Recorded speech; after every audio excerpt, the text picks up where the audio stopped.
Our system of taxation also needs addressing. Currently, we're taxed on what we produce. Perhaps it would be more progressive to tax what we consume.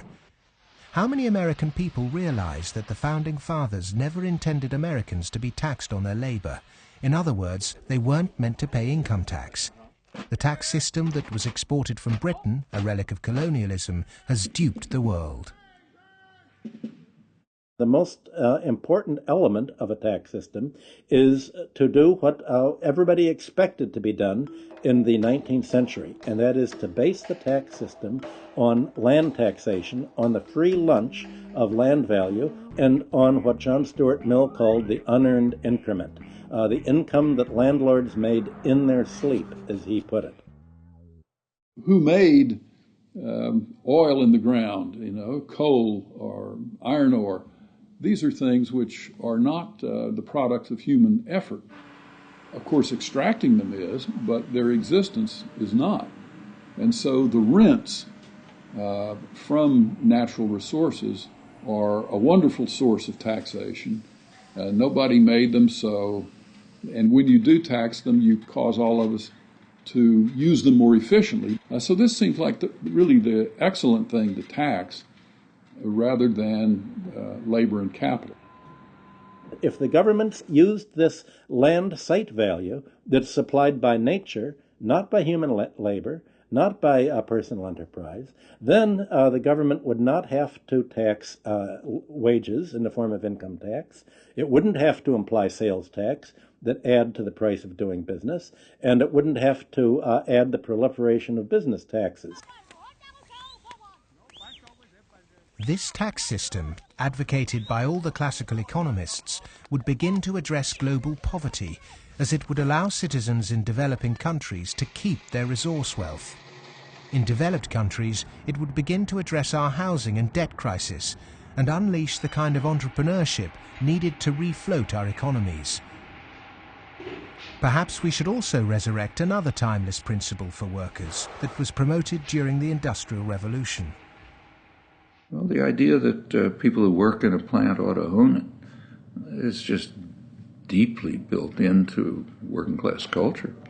So right around here at the early Industrial Revolution in the late 19th century, the working people simply took for granted that, yes, of course, the workers should own the mills in which they work.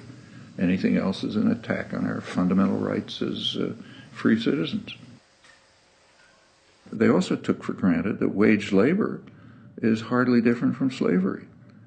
It's different only because it's temporary, and then you can be free. One of the ways you can be free is by owning your own plants. That was not an exotic view. That was Abraham Lincoln's view. In fact, it was a principle of the Republican Party in the late 19th century. It's taken a lot of effort to drive those ideas out of people's heads, but they're still there, and they are very relevant. It was the Greek philosopher Plato who said the ratio of earnings between highest and lowest paid employee in any organization should be no more than 6 to 1. In 1923, banker J.P. Morgan declared no more than 20 to 1 was optimum. Yet today's salary difference between top and bottom earners in global corporations can be higher than 500 or 1,000 to 1. When you're up in the range of 500 to 1 inequality, the rich and the poor become almost different species, no longer members of the same community. Commonality of interest is lost. And so it's difficult to form community and to have good, friendly relationships across class differences that are that large. When the public do vent their outrage at inappropriate earnings, the common defence is to move the debate to the psychological realm and quote mercurial British economist Herbert Spencer. He coined the phrase survival of the fittest, and his words are now used to justify excess.